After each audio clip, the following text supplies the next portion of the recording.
Welcome to Tone Talks. How's everybody doing today? This is Antonio Moore coming to you from Tone Talks. I appreciate you taking time to watch this video. Several of my followers sent me an article this morning from the New York Times that was titled Rich Black Boys Fall Out of Wealth Class or something of the sort. And I just wanted to kind of take the time to break that article and study down. So let me start off by saying I respect that the New York Times is covering the wealth gap, and I just hope that they continue that. You know, we have a paper coming out, myself, Sandy Darity, Dark Hamilton, about the myths to close the difference in wealth between blacks and whites. Hopefully they cover that as well. But I wanted to really dig into the article that they did this morning and show you it's based on a study that has some real flaws in terms of how they got their data. And we just got to be careful in how we analyze things around race and wealth in this moment. So one of the problems that I get off the bat is a mixing of income and wealth in a way that is a bit dangerous. You know, what we have to understand is that you can't just use the word rich and poor to describe black America in the same way that you can with white America. One, I've shown you before, and I'll say it again, we don't have millionaires. We really don't, like as a race in America. In America, we have 20 million families, maybe 350,000 are worth $1.3 million or more. Mostly their pension in their house, and they're mostly all at 1.3, 1.4, 1.5. Whereas white America has 83 million homes, and almost 15% of that group, almost 13 million families are worth more than $1.3 million, and almost 870,000 families are worth more than $12 million, 10 million being worth more than $10 million. This is the number of the raw number of like white families that are real millionaires in this country. I don't think that when you do studies of this sort, you really start from a good place if you don't understand that and you try to play games around income. Because what I think happens is like we don't really understand why they use income more naturally when studying white families, because income is supposed to be a mirror of your wealth status. It has a mutated relationship with African Americans, and I'll tell you why in a second. But what I mean is that when you make $140,000 as a white person, what it normally relates to is you probably come from a family that's worth $1 million. That's how they got you into that position. They propelled you there. They paid for college rather than you having student loans. They helped you with your down payment on your house. All these things propelled you into that salary. So when you make that salary, no one is asking you for additional help. They're giving you additional money on top of that salary. As a white person that went to Stanford or UCLA or Harvard, you look at Jared Kushner. Jared Kushner's father, for the entirety of his life, donated the maximum to his local senator in his son's name from the age, I believe, of 12 on. You look at Jeff Bezos, who received $300,000 to start Amazon. You look at Mark Zuckerberg, who received a large sum from his dentist father to start Facebook. I don't think we understand the reality that income does something different in the black American household, to the point where $140,000 actually is like working class in black America. Let me explain. So you got an African American that makes $140,000. What we have to be aware of is that $140,000 for an African American doesn't mirror the reality of their family's wealth condition. You have to understand, right now I'm talking about descendants of American slavery. I'm not talking about people that are biracial, or for that matter, meaning a white parent on one side, which kind of scrubs off the cost of blackness because you still get white privilege through that white parent. I.e. Barack Obama, who inherited almost $300,000 through his white grandmother. But in addition, I'm not talking about people who are new Africans. What we found here in Los Angeles, using Sandy Darity's study with the Federal Reserve, is that the middle black family that descends from American slavery is worth $200 liquid in LA. But the middle Nigerian family is worth $65,000, of which is cash. Do you understand that there's a different kind of group that immigrates here, whether we want to be honest or not? And the point of these studies is to really see the impact of lineage, not just color.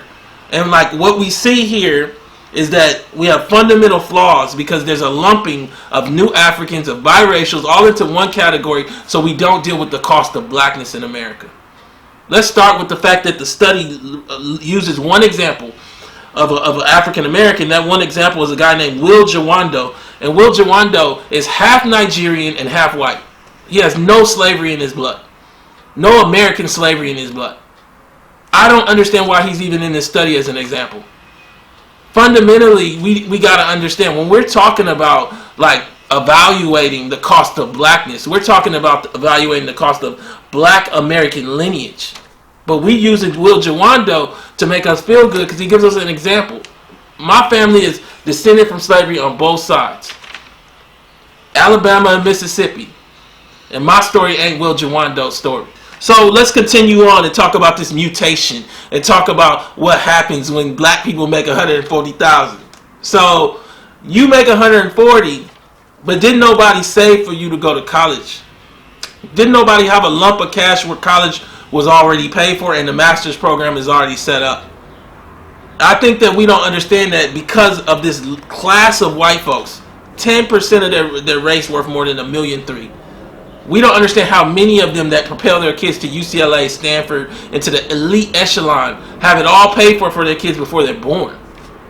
And so we come to it, and when you make that 140, let's just say you pay $1,000 a month in student loans. Yeah, I said 1,000. A net 1,000 after taxes. You pay $1,000 a month in student loans. Let's say you had to get credit cards to pay for your laptop while you was in law school. I had to do that. You still paying on the credit cards. Let's say you paying another $600, $700 on credit cards. You're not making 140. Now I haven't even taken out taxes, and I know everybody got to pay taxes. But you really more at like a really working middle kind of like lifestyle. Now I haven't even added in the empty cost. So let's take it out. 140. Let's just take 12,000 off for the student loans. Let's take another 6,000 off for the credit cards. Now let's talk about another 6,000 that you use to help your family. See, in white America, when you make 140, you ain't helping family like that. They have a strata where they're wealthy or around their wealthy, and they're poor around their poor, and even their poor have more wealth than our middle. I say it again. Even their poor have more wealth than our middle. The poorest strata of white families are still worth $10,000. The middle black family in this country, when you take out the family car and depreciating assets, is worth $1,400. So I say it to you again. Income has a mutated relationship with wealth when it comes to black Americans. So that makes this whole study flawed. Now, the other part again is that if you don't take out the biracials and the Africans, you get a skewed number towards the top. And when I say skewed, I mean that number towards the top is basically a representation of an infusion of a separate group. A group of people who get their benefits from white privilege that just look black, like Obama. And a group of people who get their privilege from privileged Africans, again, like Obama, who got into Harvard because his father was a legacy at Harvard. Let's just be real with the context of it so we can have a discussion. So we can get to the reality. And my reality is that what we see is that white America owns almost all the resources in America. It's not just a gap. I've discussed it with Shapiro. I've discussed it with Darity. I've discussed it with Byron Allen. How many poor people I got to discuss it with before y'all understand? What we see is that we're experiencing what I said at the beginning of this whole discussion in 2013, the rise of legacy. People are not living individually anymore. When you look at a one white man, you're actually looking at a web of white people that sit behind him at Stanford, at UCLA. When you look at one descendant of slavery, African American, most likely you're looking at one person and maybe one more generation back. I don't think we understand that wealth and income correlate in a way more naturally in white America than they do in black America. And if we don't get real with that, none of these studies matter that focus on income. The key in the ball game is really about wealth and whether we have it or not, about networks, whether we have them or not. And much of that, whether we want to be honest or not, is tied into white wealth. I said it to you before. 6 white families have more rural land than all of black America combined. Why did it take me to write that story? One more thing that I want to talk about is what you see is that they're specifically looking at black boys. I don't think our race has been honest in the midst of all of this about gender. We've created a patriarchal setup around exchanges in dates and marriage and everything that isn't supported by our wealth condition. We don't have a generation of black boys that are going to inherit money that warrants them taking you on dates and paying for rings and being essentially patriarchs. we're going to have to get real in our families. What do I mean? I'm telling you that there's a reason that this study don't just say black people or black children. It says black boys because there's a not that cost if you're a black or female. That's what this study is showing. Now, I'm telling you that this is real. It comes out of mass incarceration. It comes out of biases that actually benefit black women in schooling, admission to schooling, admission to tier 1 jobs. Am I saying that I want less black women to succeed? No, not at all. But what I am saying is that the cost of male blackness doesn't fit the narrative of how we created a provider idea for the black male. And we need to challenge it all.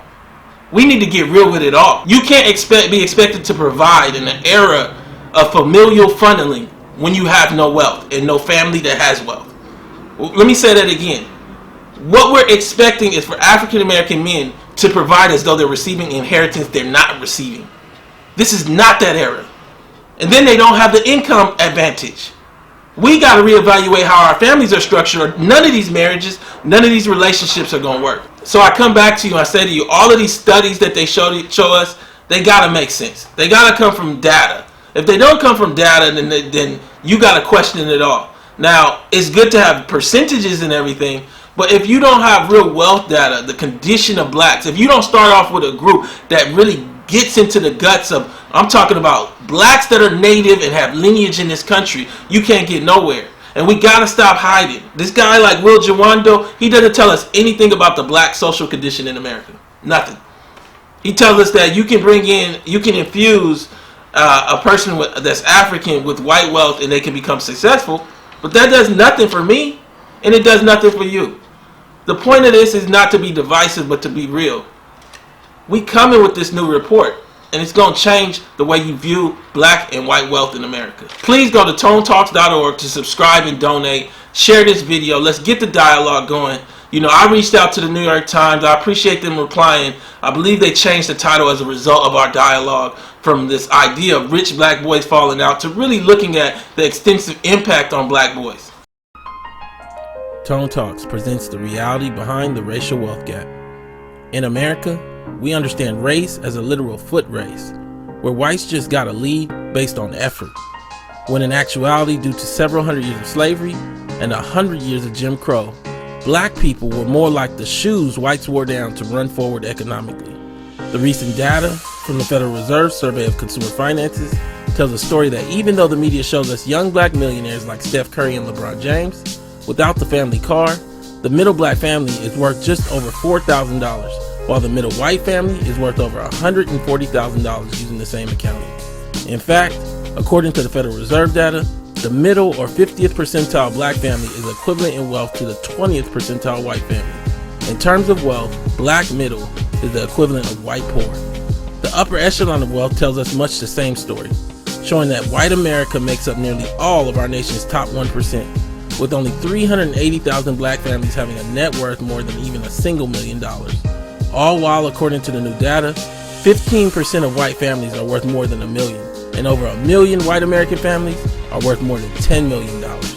The racial wealth difference isn't just a gap, it's a seismic hole that's only growing and needs policy immediately to fix it. Subscribe to learn more at tonetalks.org.